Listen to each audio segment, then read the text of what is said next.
जादुई 2 स्ट्रॉबेरी के घर का जादू। किशनगंज के एक छोटे से गांव में मनोरमा अपनी बेटी पूनम के साथ रहती थी। पति के मौत के बाद मनोरमा के कंधों पर ही घर और बेटी की परवरिश की सारी जिम्मेदारी आ गई थी।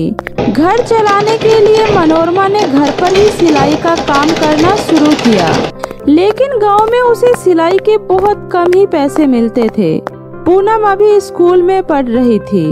पूनम पढ़ाई लिखाई में बहुत ही होशियार थी। वो हर बार अपने कक्षा में प्रथम आया करती थी। पूनम का पढ़ लिख कर कलेक्टर बनने का सपना था।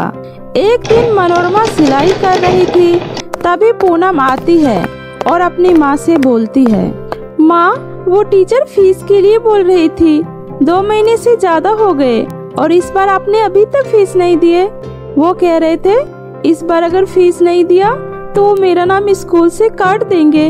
तू चिंता मत कर बेटी, मैं कल ही तेरे स्कूल जाकर तेरे टीचर से बात करती हूँ। फिर अगले दिन मनोरमा पूनम के स्कूल जाती है और प्रिंसिपल से बोलती है, नमस्ते मैडम। मैं वो कह रही थी कि कृपया आप मेरी बेटी को अपने स्कूल से मत निकालिए।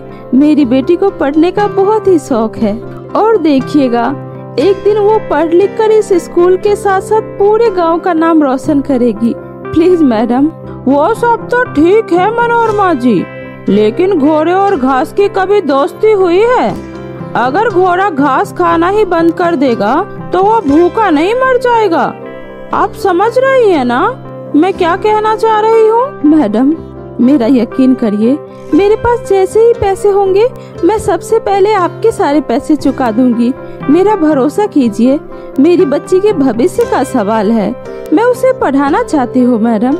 देखिए मनोरमा जी, आपकी बात तो ठीक है, हमारे स्कूल के भी कुछ रूल्स रेगुलेशन हैं। मैं आपके लिए उसे तो नहीं बदल सकती हूँ ना, और ना ही मैं उसके खिलाफ जा सकती हूँ। मैं आपकी बेटी को अपने स्कूल में फ्री में तो नहीं पढ़ा सकती, लेकिन मैं आपको एक सलाह जरूर दूंगी कि आप अपनी बेटी को किसी सरकारी स्कूल में एडमिशन क्यों नहीं करा देती। नहीं मैडम, ऐसा मत कहिए, आप मुझे बस 2 दिन का वक्त दीजिए, मैं आपकी फीस जमा करा दूंगी। ठीक है।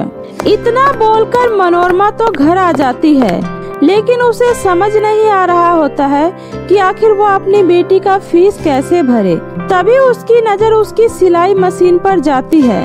क्यों न मैं इस सिलाई मशीन को ही बेच दूं? आखिर यह मेरे किस काम की है? इस सिलाई मशीन से इतना काम भी नहीं हो पाता जिससे मैं अपनी बेटी की स्कूल की फीस जमा करा पाऊं। यह सोचकर मनोरमा शहर जाकर अपनी सिलाई मशीन को बेच देती है और फिर उससे मिले पैसों को पूनम के स्कूल में जमा करा देती है। लेकिन अब उसके पास कमाने का कोई जरिया नहीं बचता है। 4 दिन हो गए थे, लेकिन मनोरमा ने कुछ नहीं खाया था। वह बस अपनी बेटी के लिए थोड़ा सा चावल बना दिया करती थी और खुद मार पीकर सो जाया करती थी। एक दिन, माँ आज मेरा खीर खाने का बहुत मन है, क्या आप मेरे लिए थोड़ा सा खीर बना दोगी? कितने दिन हो गए आपने खीर नहीं बनाई। मेरी बिटिया का खीर खाने का मन है तो वो खीर जरूर खाएगी।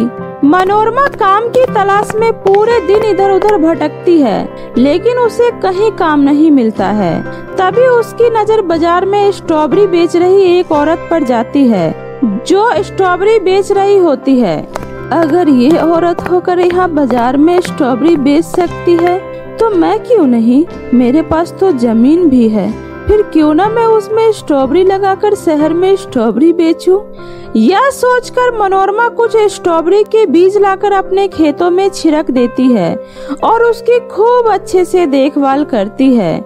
मनोरमा की मेहनत बहुत ही जल्दी रंग लाती है और उसके खेतों में खूब सारे मीठे मीठे स्ट्रॉबेरी फड़ते हैं। यह देखकर मनोरमा बहुत ही खुश होती है और फिर अपने खेतों से स्ट्रॉबेरी तोड़कर शहर ले जाकर बेचने लगती है। मनोरमा के खेतों का स्ट्रॉबेरी बहुत ही अच्छे और मीठे थे, इसलिए उसकी कमाई भी अच्छी होने लगी। मनोरमा अब अपनी बेटी पूनम की सारी जरूरतों को पूरा कर पा रही थी। ऐसे ही उनके दिन अच्छे से बीत रहे थे, लेकिन तभी उसकी खुशियों को जाने किसकी नजर लग गई। शाम को मनोरमा जब स्ट्रॉबेरी बेचकर घर आ रही थी, तभी सड़क हादसे में उसकी मौत हो गई। माँ के गुजर जाने के बाद पूनम अनाथ हो जाती है। कुछ दिन बीत जाने के बाद पूनम खुद को संभालकर पहले की तरह ही स्कूल जाने लगती है, क्योंकि जल्दी ही उसकी परीक्षा शुरू होने वाली थी। लेकिन जब पूनम स्कूल पहुंचती है तब उसे पता चलता है परीक्षा में बैठने से पहले सभी बच्चों को उसकी फीस जमा करनी होगी, नहीं तो उसे परीक्षा में बैठने नहीं दिया जाएगा। ये सोचकर पूनम सोच में पड़ जाती है। लगता है इस बार मैं परीक्षा में नहीं बैठ पाऊंगी। थोड़े बहुत जो भी पैसे बचे थे वो भी घर के राशन लाने में खत्म हो गए। अब तो मेरे पास इतने पैसे भी नहीं हैं कि मैं अपने घर की जरूरतें भी पूरा कर सकूं। अब मैं स्कूल की फीस कैसे भरूंगी? पूनम ये सोच ही रही थी कि तभी उसके घर पे धनीराम मंडी वाला आता है और पूनम से बोलता है, अरे पूनम बेटा, कैसी हो? तुम्हारी माँ के बारे में सुनकर बहुत दुख हुआ। बहुत भली औरत थी बेचारी। अच्छा बेटा, मैं तुमसे ये कहने आया हूँ कि तुम्हारी माँ ने जो बगीचे में स्ट्रॉबेरी लगाए थे वाकई वो किसी जादू से कम नहीं है। इतनी गर्मी में बिना किसी खाद के तुम्हारे खेतों में इतने सुंदर सुंदर स्ट्रॉबेरी है। इस समय मार्केट में स्ट्रॉबेरी की बहुत ज़्यादा डिमांड है, इसलिए मैं तुम्हारे खेत के सारे स्ट्रॉबेरी खरीदने आया हूँ। इसके लिए मैं तुम्हें पूरे 50,000 रुपये दे रहा हूँ। यह सुनकर पूनम का तो खुशी का ठिकाना ही नहीं रहता। 50,000 रुपये? इससे तो मेरी बहुत सारी जरूरतें पूरी हो सकती है। और तो और इस पैसों से मैं अपने स्कूल के पूरे 1 साल की फीस एक ही बार में भर सकती हूँ। ठीक है धनीराम जी, मुझे सौदा मंजूर है। ठीक है, ये लो 20,000 रुपये। बाकी के बचे पैसे कल मैं खेत पर ही दे दूंगा। मैं कल ही आकर सारे स्ट्रॉबेरी तोड़वा कर शहर भेज दूंगा। तब तक तुम इस खेत की रखवाली करना। इतना बोलकर धनीराम चला जाता है। इधर पूनम भी खुशी खुशी उन पैसों को लेकर बाजार जाती है और अपनी जरूरतों की सारी चीजें खरीद कर लाती है। अब तो मैं कल स्कूल जाकर अपनी फीस भी भर दूंगी और पढ़ लिख कर अपनी माँ का नाम रोशन करूंगी। लेकिन उसकी खुशी कुछ ही पल की थी। पूनम जब रात में अपने घर में सो रही थी तभी उसके खेतों में नीलगाय आकर उसकी सारी स्ट्रॉबेरी खा जाती है।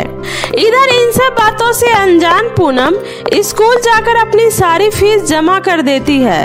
जब धनीराम खेत पर स्ट्रॉबेरी तोड़ने आता है तो देखता है कि खेत में एक भी स्ट्रॉबेरी लगा ही नहीं है। स्ट्रॉबेरी तो पहले से ही टूट चुका है। ये पूनम की बच्ची तो बहुत चालाक निकली। मुझसे पैसे भी ले लिए और रात भर में ही सारे स्ट्रॉबेरी गायब भी करा दिए।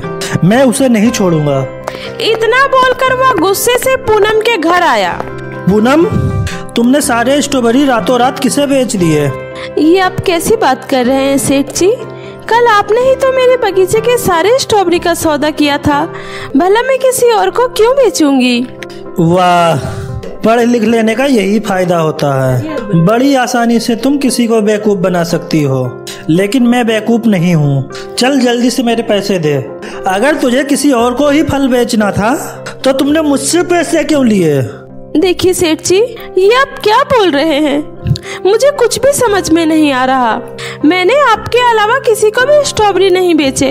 हो सकता है रात में कोई जंगली जानवर आकर स्ट्रॉबेरी खा गया होगा या कोई चोर आकर स्ट्रॉबेरी चुरा लिया होगा। मेरा यकीन करिए, मैंने किसी और को स्ट्रॉबेरी नहीं बेचा। वो सब मैं नहीं जानता। तुम मुझे कहीं से स्ट्रॉबेरी ला के दो या फिर मेरे पैसे वापस करो। मैं तुम्हारी वजह से अपना इतना बड़ा नुकसान नहीं सह सकता।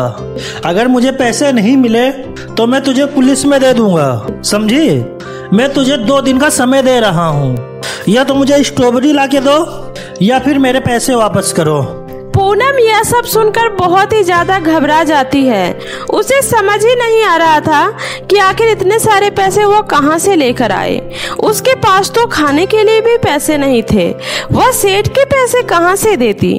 वह यही सब सोचते सोचते नदी के किनारे जा पहुंचती है। तभी उसे वहां एक सीढ़ी दिखाई देती है जो कि बादलों की तरफ जा रही थी। अरे ये क्या?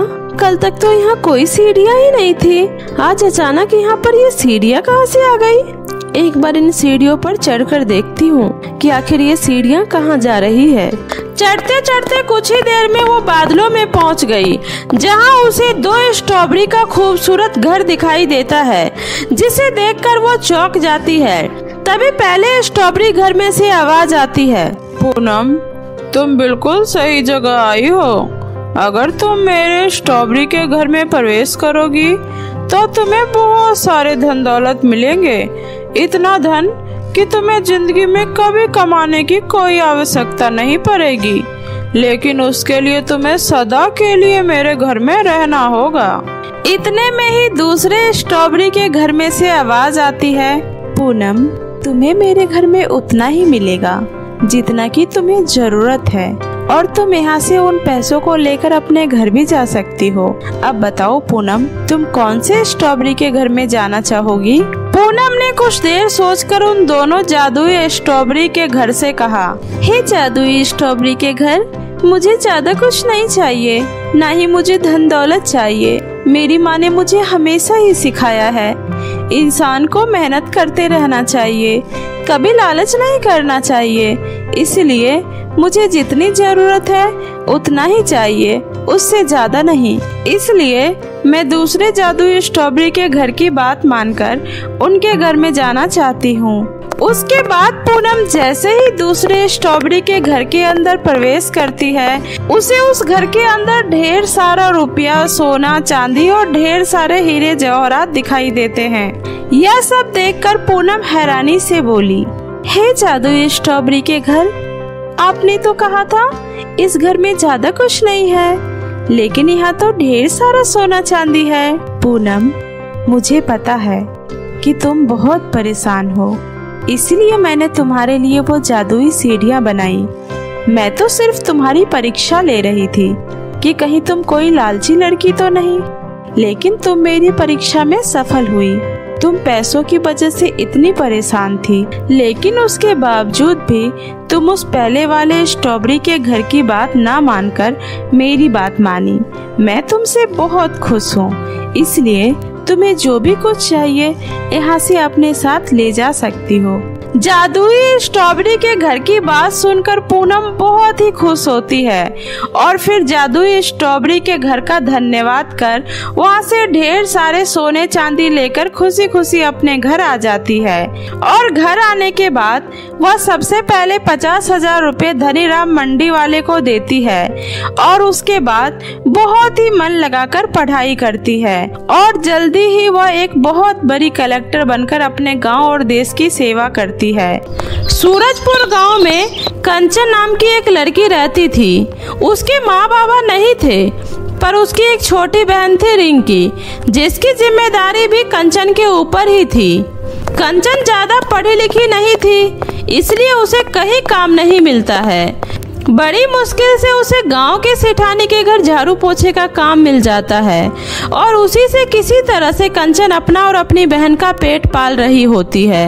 लेकिन बदकिस्मती से सेठ को भी पूरा परिवार के साथ बिलाया जाना पड़ जाता है। कंचन, कल से तुम्हें काम पर आने की जरूरत नहीं है। क्यों मालकिन, मुझसे कोई गलती हुई है क्या? नहीं कंचन, तुम्हारे साहब की विलायत में नौकरी लग गई है और हम सब भी अब विलायत जा रहे हैं। यह सुनकर कंचन बहुत उदास हो जाती है और उदास मन से घर आकर बैठ जाती है। कंचन को उदास देखकर उसकी छोटी बहन रिंकी बोलती है, क्या हुआ दीदी, आप इतनी उदास क्यों हो? दीदी, आपने कहा था इस बार आपको जब सैलरी मिलेगी तो आप मुझे डॉल दिलाओगी। लगता है आप मेरे लिए गुड़िया लाना भूल गई हो, इसलिए उदास हो। हाँ छोटी, मुझे माफ कर दो, मैं तुम्हारे लिए गुड़िया लेकर नहीं आई। कोई बात नहीं दीदी, आप दुखी मत हो, आप मेरे लिए कल गुड़िया ला देना, मैं एक दिन और इंतजार कर लूंगी। कंचन को समझ नहीं आता है कि आखिर अब उसे कहाँ काम मिलेगा। इतनी मुश्किल से तो उसे सेठानी के घर काम मिला था। अगले दिन कंचन काम की तलाश में निकल जाती है। तभी रास्ते में वो देखती है कि एक लड़की अकेले जोर जोर से रो रही है। क्या हुआ बहन, तुम रो क्यों रही हो? कोई परेशानी है तो मुझे बोल सकती हो। मैं तुम्हारी मदद करने की पूरी कोशिश करूंगी। क्या तुम मुझे ऐसी जगह ले जा सकती हो जहाँ थोड़ी धूप हो? मुझे बहुत ठंड लग रही है। हाँ, क्यों नहीं, चलो मेरे साथ। कंचन उसे सहारा देकर एक बगीचे में ले जाती है जहाँ पर धूप ही धूप थी। धूप मिलते ही वो लड़की एक बहुत ही खूबसूरत परी में बदल जाती है। क्या आप तो एक परी हैं? हाँ कंचन, मैं खुशी परी हूँ। मैं यहाँ खेलने आई थी, पर पानी में जाने से मेरे पंख गीले हो गए थे, जिस वजह से मैं उड़ नहीं पा रही थी और मेरी सारी जादुई शक्तियाँ भी चली गई थी। तुमने मेरी बहुत मदद की। तुम एक नेक लड़की हो, मैं तुम्हारी मदद करना चाहती हूँ। इतना बोलते ही परी अपनी जादुई छड़ी से एक सुंदर सा तस्वीर मंगाती है। तस्वीर में एक बहुत ही सुंदर सा सुनहरा घर बना हुआ था। परी कंचन को तस्वीर देते हुए बोलती है, कंचन, इस तस्वीर को तुम अपने घर की दीवार पर लगा देना। अगले दिन जब तुम काम की तलाश में निकलोगी और तुम्हें रास्ते में कहीं ऐसा ही घर दिखे तो तुम उस घर के अंदर जरूर जाना। वहाँ तुम्हें जरूरत का हर वो सामान मिल जाएगा जिसकी तुम्हें जरूरत होगी, लेकिन तुम वहाँ से उतना ही सामान लेना जितना कि तुम्हें जरूरत हो। अगर तुमने लालच की तो यह सुनहरा घर अचानक गायब हो जाएगा। और हाँ, तुम इस घर की मदद से जरूरतमंद लोगों की मदद करोगी तो ये घर तुम्हें हर जगह दिखाई देगा। लेकिन याद रखना, इस घर में अपने साथ किसी को अंदर लेकर मत जाना, वरना यह जादुई सुनहरा घर हमेशा के लिए गायब हो जाएगा। ठीक है परी जी। इतना बोलकर परी कंचन को वो जादुई तस्वीर देकर अपने परिदेश लौट जाती है। कंचन भी तस्वीर को लेकर खुशी खुशी अपने घर आ जाती है और उस तस्वीर को घर के दीवार पर टांग देती है और दूसरे दिन काम की तलाश में निकल जाती है। पूरे दिन काम ढूंढने के बाद भी कंचन को कोई काम नहीं मिलता है। तभी उसे अचानक वही तस्वीर वाला सुनहरा घर दिखाई देता है। कंचन घर को देखकर बहुत ही खुश हो जाती है और उस घर के अंदर चली जाती है। अरे वाह, यहाँ तो जरूरत की हर चीज है। कपड़े, गहने, खाने पीने की चीजें, खिलौने, यहाँ तो सब कुछ है। पर कोई बात नहीं, मुझे तो बस अपनी बहन के लिए कुछ खिलौने और अपने लिए थोड़ा सा खाने का सामान ही चाहिए। कंचन अपने घर की जरूरत का थोड़ा थोड़ा सामान ले लेती है और अपने घर की ओर चल देती है। घर आकर कंचन रिंकी को खिलौने देती है। दीदी, ये खिलौने तो बहुत ही अच्छे हैं। दीदी, आप बहुत अच्छी हो। आई लव यू दीदी। खिलौना पाकर रिंकी बहुत ही ज्यादा खुश होती है। एक दिन की बात है, कंचन के पड़ोस में रहने वाली बिमला चाची की अचानक तबीयत खराब हो जाती है। दवा की दुकान नजदीक में ना होने की वजह से कंचन सोचती है, काश अगर मेरे पास उस सुनहरे घर का पता होता तो मैं अभी जल्दी से जाकर काकी के लिए वहाँ से दवाई लाकर काकी को दे देती, जिससे काकी जल्दी ठीक हो जाती। कंचन के ऐसा सोचते ही अचानक वो सुनहरा घर उसके सामने दिखाई देने लगता है। वो दौड़कर घर के अंदर जाती है और काकी के लिए दवाई लेकर वापस आ जाती है। इसी तरह कंचन उस दिन के बाद से गांव के सभी जरूरतमंद लोगों की मदद करने लगती है।